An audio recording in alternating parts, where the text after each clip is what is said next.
Hi, Rosie from Rosie Makes Jam. Welcome to my raspberry jam making session. I'm going to show you how easy it is and indeed how quick it is just to make some raspberry jam, which you can substitute any fruit of your choice pretty much. Anyway, but we'll use raspberries for today. I've got them already cooking in my pan here, and you can see all this lovely steam that it's giving off, and that is a crucial point. The way that we preserve our food at ambient temperature, that is without freezing, is to drive off moisture. Once you've done that, whether it could be anything, it could be air drying, it can be cooking, salting, any way to get moisture out, yeast and moulds and so on can't survive in that hostile environment for them. And so they fail to spoil the food. And that's it. It's as simple as that. And people have been doing that since Stone Age times, you might be surprised to know. Today with jam we're cooking it, we're driving off moisture here. And it's important that you don't add water into the recipe. You cook it slowly to start with to get all the juices running, and then drive off some of the moisture, and then as with a lot of preserves, you will then be adding in, surprisingly enough, a preservative. And nature's preservatives are really simple. They've been around for hundreds, if not thousands of years. They're tried and tested, and we don't need to mess about with them. In the case of jam, we'll be adding sugar. This is just the granulated white sugar, nothing special, nothing added to it.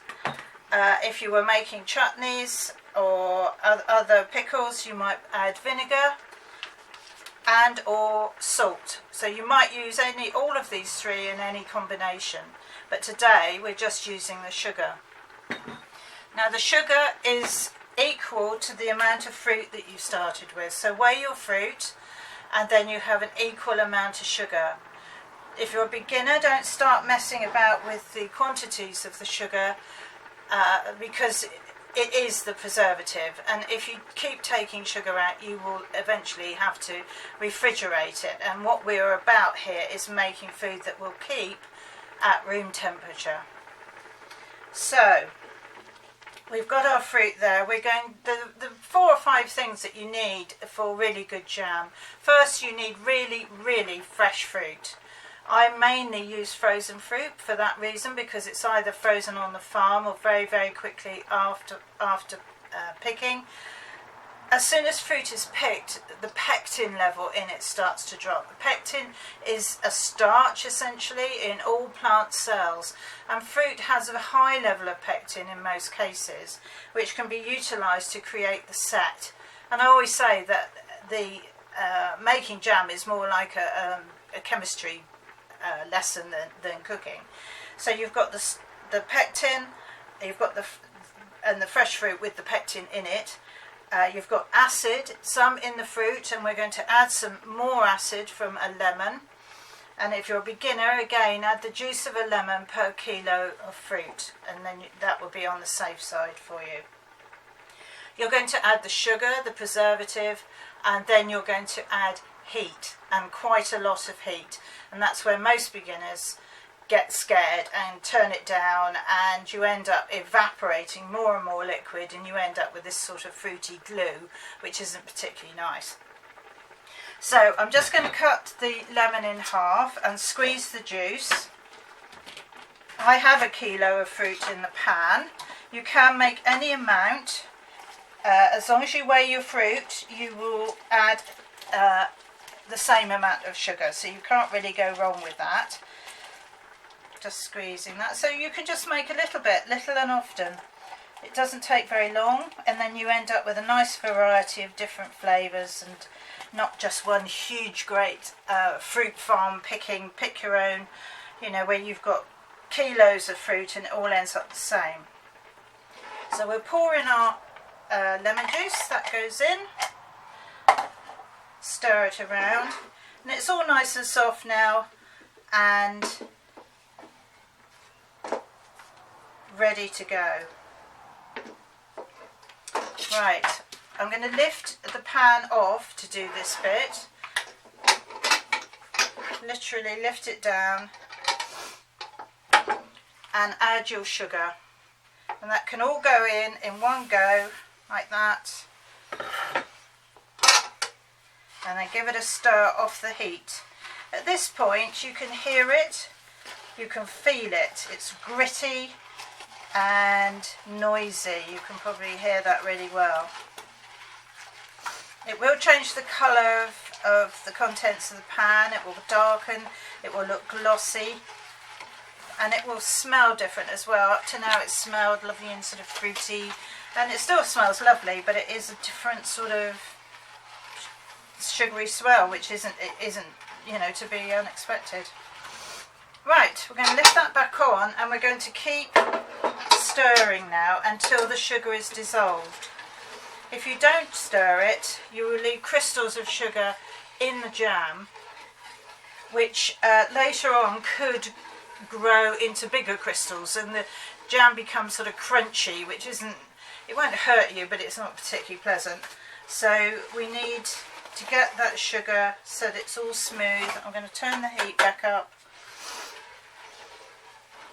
so that it melts the rest of the sugar into the jam, and you just need to stir it and get in all the little sort of crevices round and about.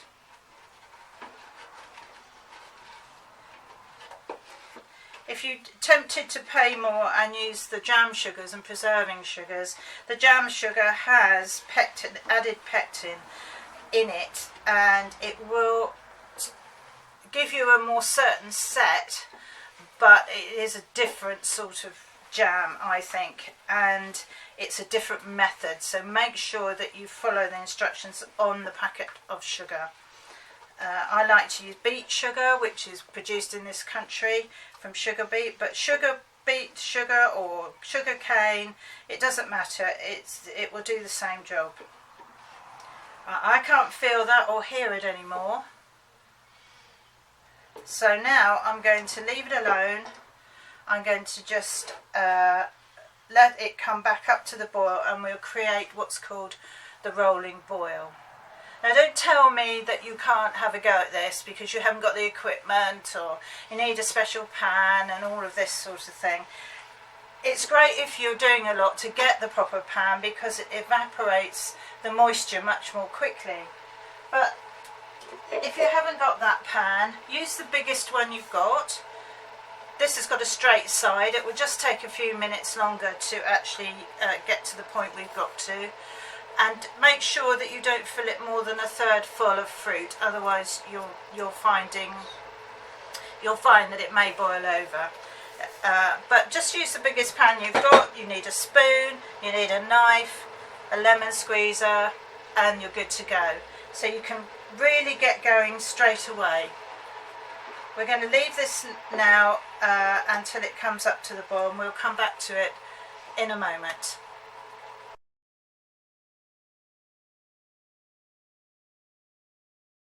Right, this has now come up to what is known as the rolling boil, and I've had my timer on, which is shortly going to come to an end, and we've cooked this for just 6 minutes, and that's really all you need to do at this kind of temperature. It's important that you keep the temperature up, and also don't keep stirring the jam at this point, because all the stirring cools it down and you will never achieve the set or get the temperature, the heat up enough to convert the sugar into the set with the pectin and the acid.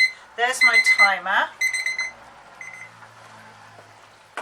and you can see it's bubbling away nicely. We've got this sort of ring of foam in here. Don't worry about that. I expect you've heard people talking about that. It's just from the sugar, and what we're going to do is stir that back into the jam as much as possible.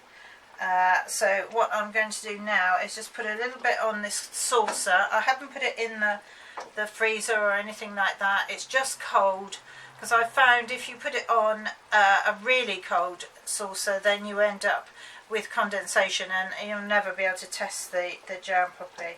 So we're going to put a little bit on our saucer to just leave to one side.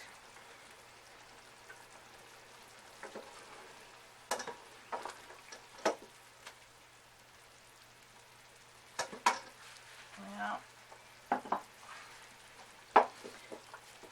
and you can probably see from this the colour is very much darker than it was, and we're just going to stir this foam back in now and see what's see that it's okay.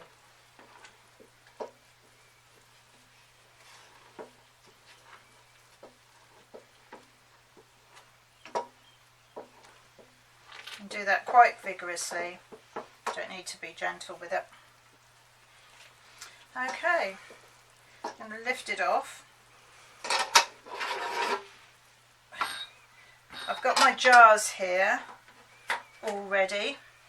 They've been washed and warmed in the oven. It's important to have dry jars above everything else. They must be dry. You don't want any moisture getting back into the jam that you so carefully made.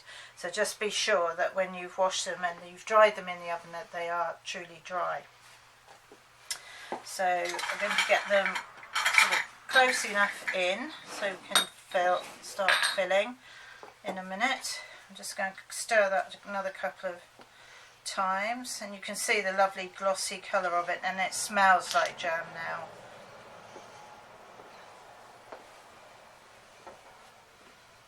Right,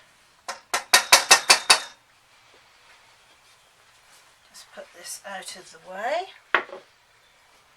and I've got a ladle here which I will ladle in the jam into the jars. And I've also got a silicone jam funnel. It's not essential if you haven't got a jam funnel in the early days. Just ladle the jam into a jug so that you can control it. You don't want it going all over the table and all down the sides of the jars and all that, because it just takes a long time to clean them up. So you put the funnel in the jar and get it quite close up to the pan. Perhaps we better test this first to see what it is doing. So what you're doing here is you're replicating what's going to happen in the jar when the jam is cold. And this is just a very quick way of seeing what the jam is going to do in the jar. I can tell by looking at it in the pan that, to me, it looks okay and it's starting to crinkle up on the surface of the pan. But what you'll need to do is push it away from yourself with your finger, and you can see it all crinkling up there ahead of my finger. And that just, I mean, it isn't set, it won't do, but that quickly, but it indicates that it is going to set because it's all crinkled up like that. And that is what they call the crinkle test.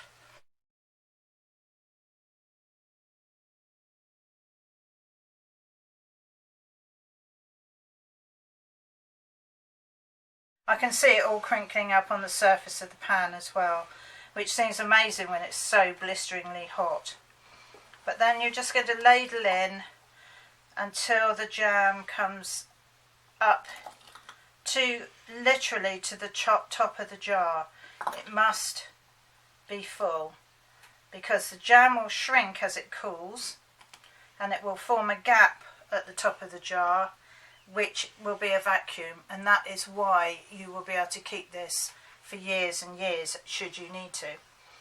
We take the funnel out and you can see it's right up at the top, and then we will put the lid on. It's a bit awkward here. Put the lid on and just tighten it slightly and leave it to cool down. It's as easy as that. So you soften your fruit, you add your sugar, you cook it the rolling boil for 6 minutes, and you should achieve the jam which will set. Okay, come back and join me another time.